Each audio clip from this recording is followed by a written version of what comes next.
MusicalTalk, the UK independent musical theatre podcast.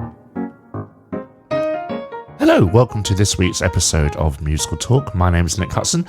This week we're going to be talking to some students and some alumni of the NYMT, or National Youth Music Theatre, which is a British organisation that was founded in 1976 by Jeremy James Taylor. And they encourage people from the age of 11 to 23 to find their love of theatre. And it's like a summer school. And they've produced some excellent alumni in the past. We're going to be chatting to one of them today and some of their current students. And they are given essentially the best training you can get and West End venues in which to perform. I was kindly invited to the Southwark Playhouse Elephant, which is a place, sadly, not an actual elephant, in Elephant and Castle, to meet some of the alumni and some of the students currently rehearsing for the opening night of the new musical they'll be performing. Let's start the episode with an interview with Chris, who is the artistic director of the National Youth Music Theatre. Hello, my name's Chris Cumming. I'm the Artistic Director of National Youth Music Theatre, and today we're on the opening night of our new musical, which is Catastrophe Bay, written by Kit Buchanan and Jim Barn, who wrote Two Strangers Carry Cake Across New York, so it's a very exciting evening. And we're kind of now halfway through our summer season. So last week we had Into the Woods on, and then next week we have Our House, and tickets are still available. A little push there. And then we have two new projects happening this year called Crescendo and Platform, which happen at the other Palace and in Manchester 53-2, which is a really exciting new project. And then we announce our new season very soon for auditions, which then begin in January across the country. We're adding 4 new venues next year, which is really exciting. We're adding a new show next year, which is very exciting. So there's a lot of new things happening across NYMT. Would you say it's the biggest it's ever been now? Yeah, we've kind of, in my first year, we've, with Adrian, my CEO, and Kate Gollidge, our head of new writing, Jordan, our head of production, and Ben, our head of pastoral, we've kind of doubled probably what we've done, and we only plan on growing more. I take the title of our company very seriously, and that if we are national, that we will represent nationally. So that's something that's very important to me. So tell us about your background and how, were you at the school itself? No, so I've been working, this is my 11th year with the company, and I started as a workshop facilitator, and then I've just moved through lots of different roles with the company, and this year, last year I managed to get the job, which was very fortunate, but I haven't ever done it as a young person. So good luck with tonight. Thank you for inviting us along to talk to some of your very respected alumni, and where can people find more information about the school? So if you go onto our website, www.nymt.org.uk, you can find out more about us. And then, on the 21st of October, we announce our next season. Good luck. Thank you so much, Chris. Thank you. Chris coming there, thank you. Next, I was offered the chance to sit down with very recent graduate Oliver Furze, as he told me about his experiences at NYMT. I'm Ollie Furze, and we're at the Elephant Playhouse. Southwark Playhouse. The Southwark Playhouse Elephant. Yeah. And we are discussing the National Youth Music Theatre school, of which you are an alumni. Yes, I am. Tell us what, I know it's cheesy, what does the school mean to you? Yeah, so NYMT was one of my first proper performing experiences, especially in like a professional capacity. So we performed at the Other Palace in 2019 and I was in the production of Legend Trippers, which is a musical that explores racism and the history of racism in certain towns, but through like an imaginative, like escapism sort of musical.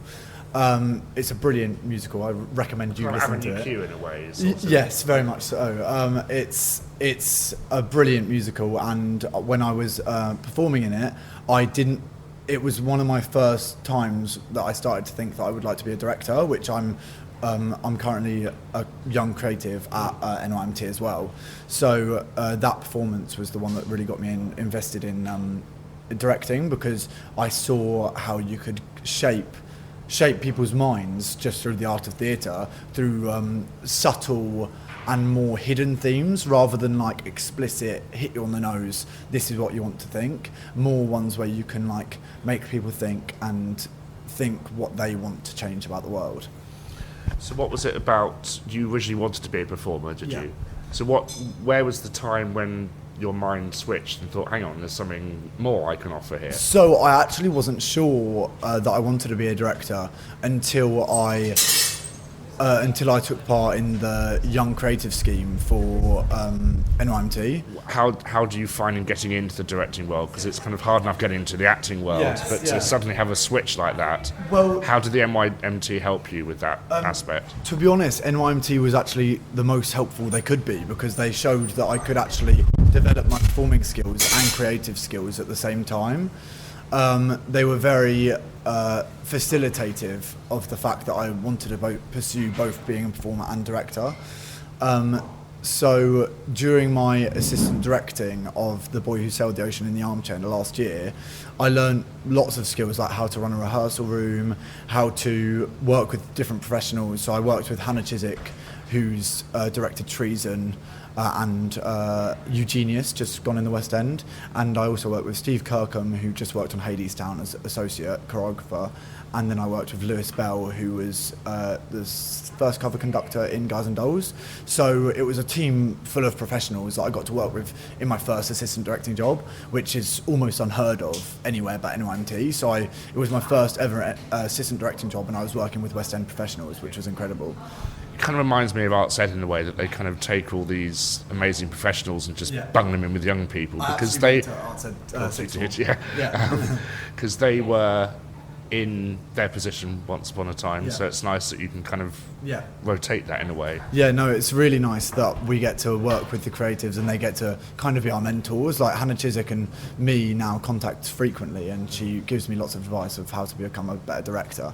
And NYMT really helped me set up that relationship and relationships with lots of different other contacts. Like it's cliche, but it's not what you know, it's who you know. Because already I've had opportunities arise just simply from knowing other people. Like I'm doing a show in Hastings. I'm doing my first professional job as in Panto at Hastings, and I literally found and I literally found, I literally was just talking to Kate, and I mentioned to Kate that I didn't have any digs, and she goes, oh, I know someone. And then it was a choreographer of different shows, so I was like, perfect. But you have to have the skills first. Yes, you know, totally, I mean, you can know everyone in the world, but without the talent, you can't really get there. And that's great that you kind of, this is what the NYMT has provided you, and I guess you're very proud to be here today chatting about it as well. Yes, massively. I every time I come back to NYMT, I come back with a smile on my face, and sometimes I get like withdrawal symptoms of not being at NYMT because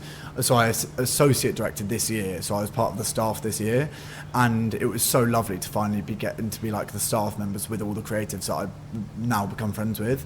So every time I come back to NYMT, I feel so privileged to be back, just because it's such a family and they work so hard together to create a better future for theatre and for young people.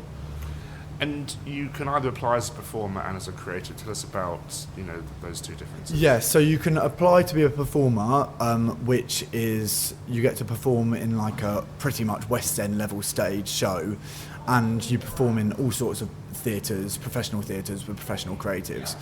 When you perform to be a performer, you could be in their big shows, their main shows, or you can also do skills courses to develop your skills if you're not quite ready yet for a big show, especially for those who aren't trained yet. So that's normally really good for people who have very little experience performing so far. It's getting quite loud in here because I think a cast or someone is disembarking. So thank you so much. And what are you? So you're doing pantomime in Hastings, so people can come and see you there. What else are you working on? So I'm working on Hastings. I also work as an entertainment manager at an adventure park. So I direct and write the shows there. And then I'm graduating next year from a Milldale Academy. So and I'm also just associate directed The Boy Who Sailed the Ocean in the Armchair. Congratulations. Thank you so much for talking to us. Thank you very much. I then sat down to talk to Billy Pinto, who is starring in their new musical, Catastrophe Bay. My name is Billy Pinto. We are at the Southwark Playhouse Elephant with NYMT, and we're on the opening night of Catastrophe Bay, which is a new musical. It's written by Kit Buchan and Jim Barn. It's very exciting. It's very got the cake across New York. They do have that, yeah. I think they started writing this one first. Yeah. But tell us about it. it's about It's basically about a village in Cornwall in like the 1860s, and a big shipping company in London suspect them of wrecking their ships, so they send a man called Murdo Moxie down, who is me. They send him down to investigate, and it's all about whether they're wrecking these ships or not, and how the relationships blossom. He has to take his daughter down with him. It's about the relationship with him and his daughter. It's very moving. The first act is very hectic and sort of crazy, and there's lots of new things, and then the second act slows down a bit and it becomes very, very emotional and very moving. Is it based on fact, or is it just complete fiction? It's fact. It's fiction. I mean, there's like truth to the ships were being wrecked, and it was about there was lots of suspicion about whether or not these villages that were sort of really remote and far out of civilization in the country, because if you stand at the front of the stage, the audience is literally like you can reach out and touch them. So yeah, it feels very immersive. And tell me about how NYMT has helped you as a performer and led you to today. So a lot. It has helped me a lot. I've done it. I first auditioned in 2020. Unfortunately, it got cancelled. Yeah, great time for theatre. And then, I just left school. I was quite, obviously, everyone's got a passion for theatre here, but it sort of just helps grow it. I think that's the best way of putting what it does. Everyone with a common interest, everyone's so lovely, everyone's so, like I say, passionate and talented, obviously. I mean, I think it really helps sort of drive your passion and form it into whatever you want to do. It seems to be a good gap between whether you don't want to do it at university, but you can carry on as a kind of, I don't want to say hobby, but as a way to explore the profession in a professional manner. Yeah, I agree. Yeah, and also like for me personally, I'm at university at the moment, I study drama, but like you say, I'm not training at drama school or acting in things professionally. So when I have my holidays in the summer, this is a great thing to sort of have an experience of the professional theatre environment, and it sort of helps you, because I'm now, as a result of NYMT, I wanted to go and do a master's in acting when I leave. So and it's great for the young company as well. We've got really young, our show specifically as well. We've got people as young as 12 and then up to 23. So it's a really vast age gap, and I think for the young kids looking up to people in the older echelons of the company, it helps them sort of realise what they want to do as well. I think it's very helpful. And also it means you can train yourself in playing elderly people as well. Yes, very true. Yeah, I think one of our characters is supposed to be 70, and it's being played by a 19-year-old. So it's enjoyable. Lots of grey powder. Yeah, exactly. Yeah, and a lot of hunched over. But I mean, you go and see Les Mis, and you do see young actors play kind of Javert and the other one, and all it takes is a pair of glasses to change, and the whole kind of physical appearance of the character can change. So it's subliminally, it's good skills that you're learning here. Great skills, yeah, and the creatives that we have are excellent as well in helping us. I think the fact that they're industry professionals, they're experienced. And they're bringing experience from the professional industry to us, and it's invaluable really, because like you say, if I was doing like a school show or something at university and I had to play a 70-year-old, I'd have no idea how to go about it, and they're very, very helpful. So they really help you with the physicality of it, and it just feels like it's what I imagine a professional production would feel like. The process we have, it's slightly weird. We do a week in Easter holidays. And then 3 months off, and then we did a week last week in Canterbury, King's Canterbury School. It's amazing. And then we come and do a week of tech rehearsals here. Good luck tonight. Is this your first leading principal hero role? Yeah. Outside of, I did things at school, but outside of that, it is. I'm excited. Raise the world on your shoulders. Are you feeling okay? I'm a bit nervous, but I'm excited mainly. Everyone at NYMT is so helpful as well. Everyone's being very, very supportive. I think mainly the overriding feeling is excitement, I think.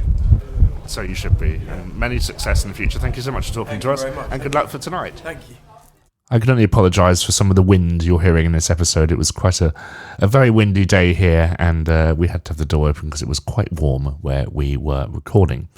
Next, I sat down with Billy's co-star, Ruby, to discuss her time at NYMT. I'm Ruby. We are at the Southwark Playhouse in Elephant, and I'm part of the National Youth Music Theatre's company of the 2024 season, and we are performing Catastrophe Bay.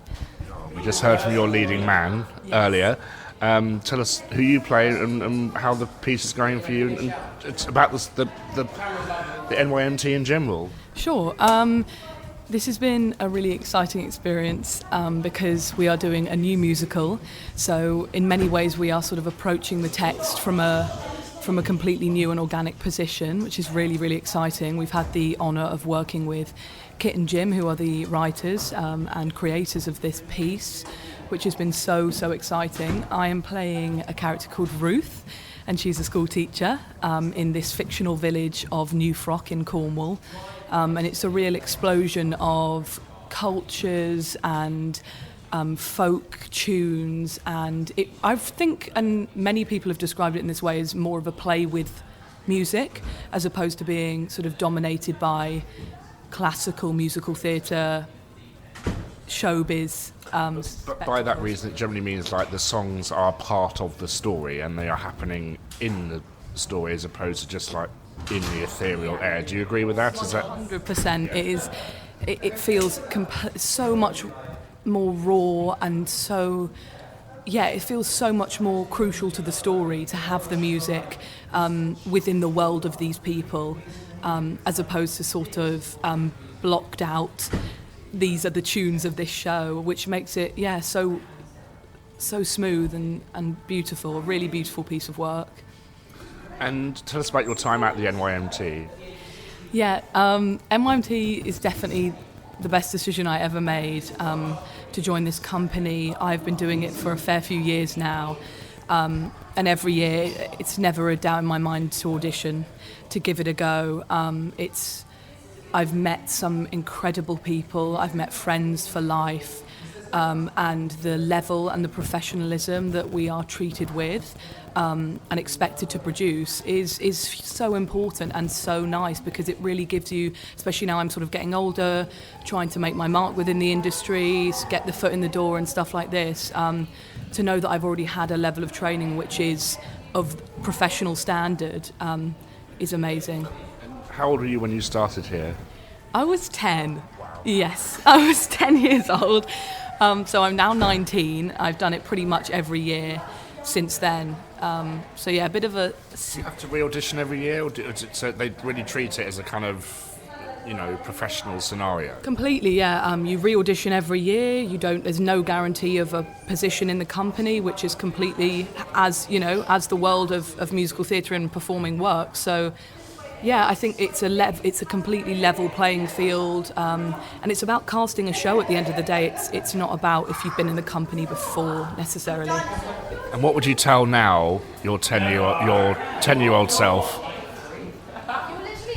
Oh gosh, I'd say just go for it. Don't feel stupid in taking risks, whether that's a performing risk or putting yourself out of your comfort zone.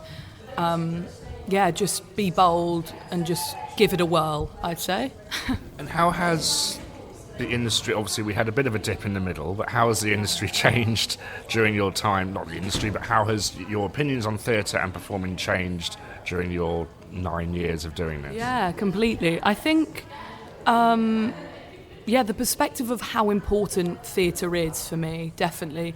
I think at 10 this is so exciting, I'm in a show and I get to wear a costume, how fab.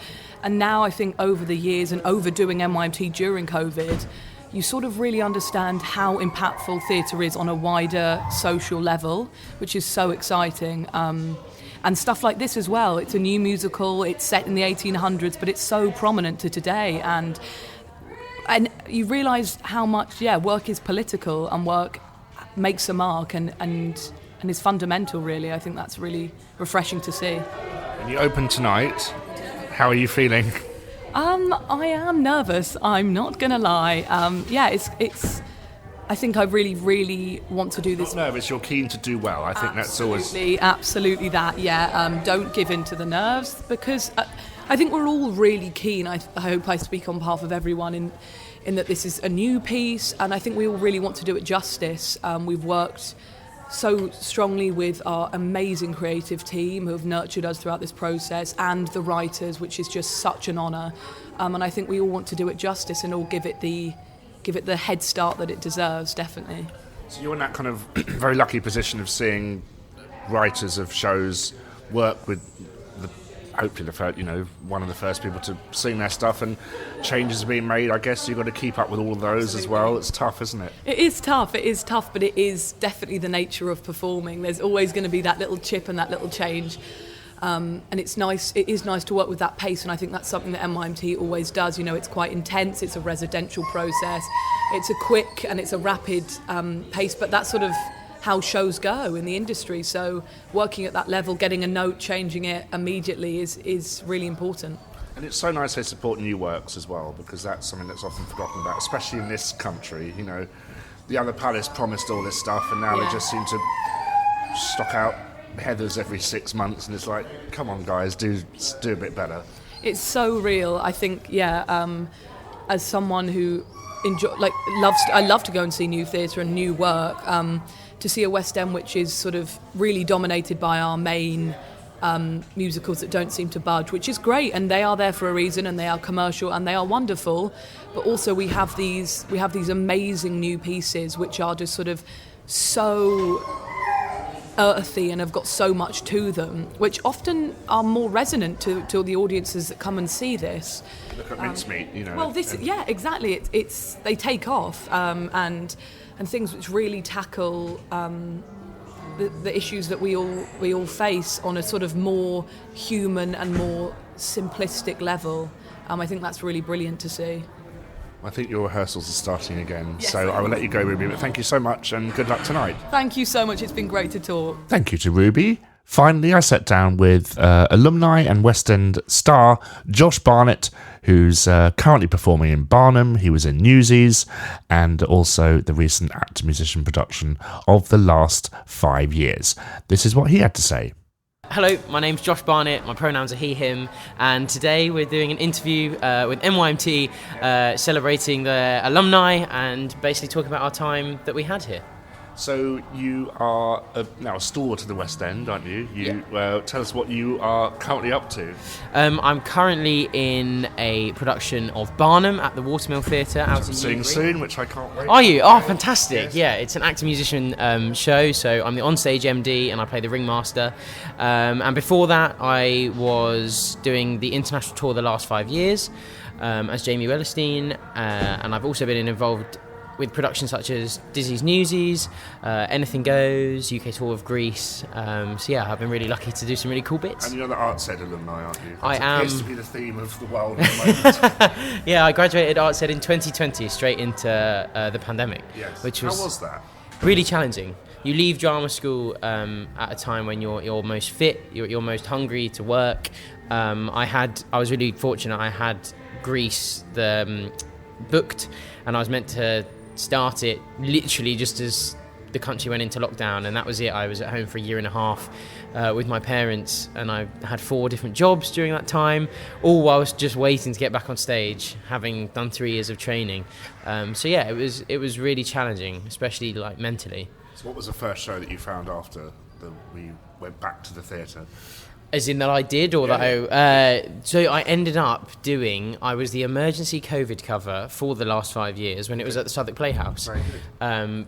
My director on that, Jonathan O'Boyle, who is a dear friend and I've been lucky enough to work with a few times now. Now at Arts Ed. Yeah, now at Arts Ed. He actually directed my 3rd year musical, Nice Work If You Can Get It, so that's where we first met.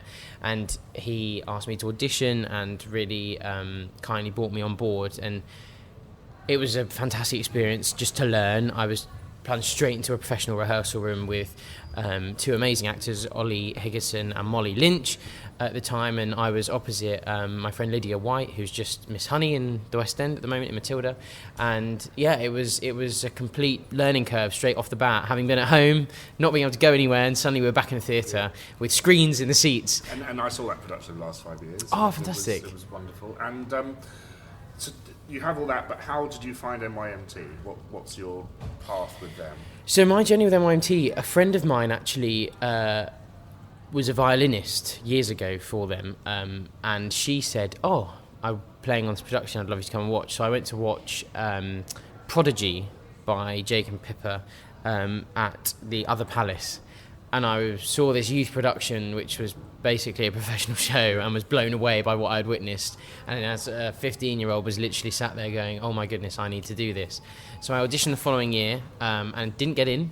But then after that, I got in to do the 40th anniversary celebration of the National Music Theatre Gala, which we did at the Adelphi Theatre, with sort of nearly 200 young people from all generations of National Youth Music Theatre doing all kinds of shows. Again, got the bug carried on. I auditioned the following year and was lucky enough to get into Billy the Kid, which was a brand new musical by Ben Frost and Richard Howe, and we did that at the Leicester Curve, and we were directed by Kate Gollidge, who is now the head of new work here at NYMT.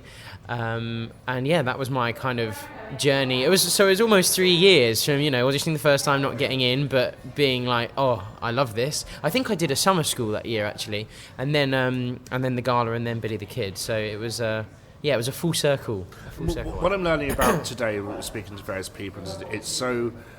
I mean, it's great for people who want to perform, but it's great for writers. It's great for people that want to do the creative side of things, I guess lighting and all that kind of stuff they support. So that's really wonderful, isn't it? And you're obviously a musician yourself. Yes. So, have you played in orchestras with them and things? Have you ever done anything like that with them? So I never played, did anything musically with NYMT. I was always on the acting side of things. But I know since I've been a member, that is certainly an element that is really growing. I've literally learned today that there's, from next year, going to be a new writers course. They're looking to provide opportunity for young creatives, young technical staff, so opportunity for people who don't just want to be on the stage, and they also do a lot of actor musician stuff, depending on the nature of the shows they pick season to season. Some are actor musician, some are your generic, cast on stage, band in a pit, but again, young people are part of that. And actually, or band somewhere else. Or a band somewhere else, yeah. Or no band. Or no band, yeah, I know. But even there's some friends of mine who are now professional musicians within the industry who, when they were young and at music college, in the equivalent of drama school, were in training, were playing for NYMT, because again, I would say it's just a phenomenal stepping stone for every area of the theatre. Whichever department you're in, you're learning at a high level because you're surrounded by, it's run by industry professionals, which is an opportunity not to be sniffed at. So how's Barnum going? Because obviously The Greatest Showman is a thing which I have interesting thoughts on. I much prefer Barnum as a musical because it's more traditional. Yeah. And you're doing it at the Watermill? Watermill, yeah. How's it going? It's going well. We've got just under a month left now, actually, which has flown by. It's a mammoth production, and to make it even bigger, we're a fully actor musician based production. So I'm the onstage musical director for it, as well as playing the ringmaster and James Bailey. So it's a hefty beast, and everyone plays their part. We've got over 100 instruments on stage. Some people play... So cast members then? No. We wouldn't fit. Over 100 instruments. Some people playing 10, 11 instruments throughout the show. We have a girl called Penny who plays Jenny Lind. She's an opera singing, harp playing performer who does point work, which is, But that's amazing, but because it almost enhances the circus element of it, doesn't it? Yes. You're seeing all these multi-talented gymnasts in a way, tackling all these different roles. Totally. It's a show, I've never done a show that demands so much of each individual performer in their own unique way. We're led by two beautiful people, Matt Rawle and Monique Young, who are both very experienced performers. Matt is an Olivier-nominated actor known for like Martin Gare, and Monique's been she was the cover Mary Poppins in Town, and you know, those two lead with such dignity and such grace, and tell such a beautiful story, because it's a hard, you know, it can be a hard show to get right. The story, it takes its avenues in very quick, random ways, which sometimes catch an audience off guard. But I think, you know, what we've created, and with the direction of Jonathan O'Boyle, it's really poignantly done, and also we've made it, you know, we've tried to do what we can to make it relevant, because actually if you look at the life of Barnum, he wasn't the nicest man. He was quite selfish, narcissistic. Do you think things have to be relevant nowadays, or can they just be, this is the time, this is the era, this is, watch this? I think the important thing to say here is it needs to be discussed in the rehearsal room. You know, you need to, as a company, understand what you might be honouring, what you are trying to communicate. Obviously, things are written as they are, but that doesn't mean that a cast can't represent society now, today. We're also talking about how we changed over massively, time as well. massively so. So yeah, I think that is really crucial in the creative process. It doesn't necessarily need to be explicitly said in the way it's performed or presented, but I think as long as a cast and creative team are all on the same page going through a process, then you're set up to work through it smoothly and effectively. I wonder if this is the first time it's been done as an actor muso show, because when you have a song which is literally about the orchestra on stage, it makes so much sense, doesn't it? Well, quite. You know, we do the opening of Act 2 is "Come Follow the Band," and we are literally, and you know, we've got amazing design by Lee Newby, and we are literally an American marching band on stage with every marching band instrument, and you know, big regal costumes and proper American patriotism, as it were. So you know, the audiences, for some reason, that is a song and the audience really know, and it gets a great reception every night. So yeah, it does make sense that it's actor muso, because like you say, it's in the writing. Well, thank you so much for talking to us today about that and NYMT, and good luck with everything in the future. And I look forward to seeing you very soon in Barnum. Thank you so much. It's been a pleasure. Thank you, Josh. Thank you. As you've heard, the National Youth Music Theatre is a massively important part of the British theatrical scene and features an amazing list of alumni, including Eddie Redmayne, Jude Law, Sheridan Smith, Johnny Lee Miller, Gina Beck, Kerry Ellis, Matt Lucas, Hannah Waddingham and Timothy Shader, just to name a few. Congratulations to all of the people who are finishing their time there, or indeed will be starting their time there soon. Thank you very much for listening to this week's episode of Musical Talk. I'll speak to you soon. Take care. Bye-bye. Thank you for listening to this week's episode of Musical Talk. To find out more about the world of Musical Talk, you can visit our website at musicaltalk.co.uk, where you'll find all our episodes, or you can listen on Spotify, Apple Podcasts, or YouTube. Please follow us on Twitter and Instagram at Musical Talk.